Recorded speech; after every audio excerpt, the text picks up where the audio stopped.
नमस्कार दोस्तों, हाल ही में मोदी सरकार ने मनरेगा का नाम बदला था, जिसके बाद से विपक्ष संसद से लेकर सड़क तक हंगामा कर रहा है। हल्ला भी अभी तक हल्ला कर रहा है। अभी ये जख्म बीता ही नहीं था विपक्ष का, तब तक एक और जख्म मिल गया। उत्तर प्रदेश में पंडित दीनदयाल उपाध्याय, अटल बिहारी वाजपेयी और श्यामा प्रसाद मुखर्जी के मूर्ति बनाने के जख्म मिल गया विपक्ष का। अब इसको लेकर विपक्ष और हल्ला कर रहा है। पीएम ने कहा कि कुछ परिवारवादी पार्टियां सिर्फ दूसरों की लकीर छोटा करने में लगी रहती थीं। भारतीय जनता पार्टी एकमात्र ऐसी पार्टी है जिसने चाहे आदिवासी समाज हो, दलित समाज हो, हर किसी को आगे लेकर चलने की कोशिश की। और उसमें वो बिरसा मुंडा का भी जिक्र करते हैं, बाबा साहब आंबेडकर का भी जिक्र करते हैं, अटल बिहारी वाजपेयी, श्यामा प्रसाद मुखर्जी और पंडित दीनदयाल उपाध्याय का भी जिक्र करते हैं। प्रियंका गुप्ता जी,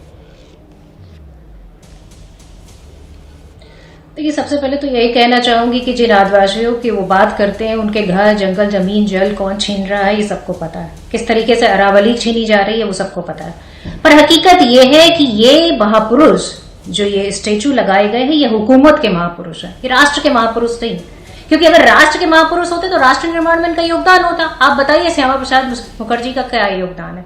उन्होंने तो फजलुल हक के साथ सरकार चलाई, वो भी एक नहीं तीन जगह सरकार चलाई। और फजलुल हक कौन है, ये सबको पता है। हकीकत यह है कि दीनदयाल उपाध्याय जी क्या है, वो संघ के प्रचारक थे, संघ के लिए प्रति समर्पित थे, संघ को पूरी तरीके से जो है आगे बढ़ाने का काम करते थे। जब देश में चल रहा था कि क्विट इंडिया मूवमेंट चल रहा था, भारत छोड़ो आंदोलन चल रहा था, आप बता दीजिए कि कौन समर्थन में खड़ा हुआ था? ये तो विरोध में खड़े हुए थे। तो राष्ट्र निर्माण में कहां से इनकी भूमिका हुई, ये तो एक अचंभव सी बात है। दूसरी चीज, अटल बिहारी वाजपेयी जो स्वर्गीय प्रधानमंत्री हैं, उनके बारे में मैं एक ही चीज कहना चाहूंगी। उन्होंने 2002 में 4 अप्रैल के करीब एक सीख दी थी, और वो सीख दी थी इस समय के प्रधानमंत्री मोदी जी को। उन्होंने सीख दी थी राजधर्म की। उन्होंने कहा था कि प्रजा प्रजा में भेद नहीं करना चाहिए, न धर्म के आधार पर, न जाति के आधार पर, न संप्रदाय के आधार पर। आज क्या हो रहा है? आज मध्य प्रदेश में आप देखिए, असम में देखिए, हरियाणा में देखिए, छत्तीसगढ़ में देखिए, बरेली में देखिए, किस तरीके से क्रिसमस मनाने वालों के बीच में उत्पात मचाया जा रहा है, किस तरीके से विघ्न डाला जा रहा है। और सीबीसीआई जिसने इसका पूरी तरीके से आलोचना की है, प्रधानमंत्री जी ने एक शब्द नहीं बोला। तो क्या ये जो है, जो सीख दिए गए थे स्वर्गीय अटल बिहारी वाजपेयी, तो क्या ये राज्य सरकार की जिम्मेदारी है ना? उपद्रव और तोड़फोड़ हो तो वो नरेंद्र मोदी थोड़ी ना, मतलब क्या करने जाएंगे? राज्य में सरकार किसकी है मैडम? मध्य प्रदेश में किसकी सरकार है? असम में किसकी सरकार है? तो 2002 हरियाणा में किसकी सरकार है? छत्तीसगढ़ में किसकी सरकार है? प्रधानमंत्री जी से कोई लेना देना नहीं। 14 से आप ये कहना चाहती हैं? मैं ये नहीं कहना चाहती हूँ। राज्य सरकार का जो काम है, प्रधानमंत्री कौन करेगा किसको? पुलिस वालों को क्यों तो तोड़फोड़ हो रही है? वो तो राज्य सरकारों का काम है, तो उसमें नरेंद्र मोदी कहां से आ गए? सुन लीजिए। और आज गए थे वो मैरी क्रिसमस सेलिब्रेट करने के लिए आज सुबह। नहीं, ठीक बात है। अरे तो क्यों नहीं सेलिब्रेट कर रहे? ये कौन लोग हैं? हाँ। ये कौन लोग हैं जो इस तरह का विघ्न और व्यवधान उत्पन्न कर रहे हैं? इनकी कौन शिनाख्त करेगा? ये तो कपड़ों दो के लोगों को पहचानते थे, आज नहीं पहचान पा रहे ये लोग कौन है। आज भाषण में क्यों नहीं मेंशन किया इन्होंने? इसलिए नहीं किया कि ये सब इन्हीं के पाले पोसे हुए लोग हैं। दूसरी बात ठीक है, लेकिन प्रियंका गुप्ता जी, कम से कम एक चीज अच्छी है ना, महापुरुषों को लेकर जो सियासत कांग्रेस पार्टी करती थी, एक ही परिवार के लोगों की हर जगह मूर्ति लगा देना, एक ही चेहरों को हर जगह, अब कम से कम ये है एक बंटवारा तो हो रहा है, अलग अलग तमाम जितने लोग हैं। अरे मनरेगा के नाम में राम जी लग गया ना, नरेंद्र मोदी थोड़ी ना लगाए। हाँ, मोदी ने अपना नाम लगा दिया मनरेगा ने। के नाम से क्या आपत्ति थी मैडम? महात्मा गांधी जी देश की आजादी में, महात्मा गांधी भी राम के उपासक थे। भारत देश आता है तो राजघाट जाके महात्मा गांधी भी महात्मा गांधी राम से ऊपर नहीं थे, राम सबसे ऊपर थे। प्रियंका गुप्ता जी, कुछ बना कर रखते ना। अरे भाई, राम नहीं, कौन ऊपर था ये आप हमें समझाएंगी? भगवान ऊपर है, इंसान से कंपेयर करेंगे? क्यों नहीं समझाऊंगी प्रियंका गुप्ता जी? कम से कम प्रियंका गुप्ता जी क्यों नहीं समझाऊंगी? बिल्कुल समझाऊंगी। नहीं, आप भगवान से इंसान की अगर तुलना कर रही हैं तो वाकई में ये मूर्खता है सबसे बड़ी। मूर्खता आप कर रही हैं प्रियंका गुप्ता जी, मूर्खता है कि मूर्खता आप ही कर रही हैं प्रियंका गुप्ता जी, से तुलना कर रही हैं। हाँ, और मूर्खता अगर आप पहले ही करने लगे कि क्यों महात्मा गांधी का नाम हटाकर राम जी का नाम लगाया गया, ये तो मूर्खता आप ही की हुई ना प्रियंका गुप्ता जी। जो मूर्ख होगा उसको दूसरे सारे मूर्ख दिखाई दे रहे हैं। नहीं, ये सबसे बड़ी मूर्खता है। मुझे लगता है कि इस बात पे डिबेट में पढ़ने से कोई फायदा नहीं है। देखिए, लेकर आए आप ही, अभी पलट के जवाब दे दिया तो इस डिबेट में नहीं पढ़ना है। क्यों नहीं पढ़ना है इस डिबेट में? हाँ, महात्मा गांधी ने क्या कहा था? आखिरी उनके शब्द थे, हे राम। राम कौन है? कौन है राम? कौन है राम?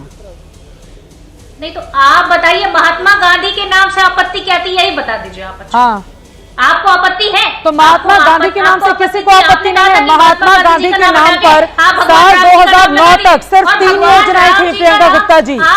महात्मा गांधी के नाम पर कांग्रेस जिसने 70 सालों तक शासन किया, ये शिवराज सिंह चौहान के मेरे इंटरव्यू के शब्द हैं।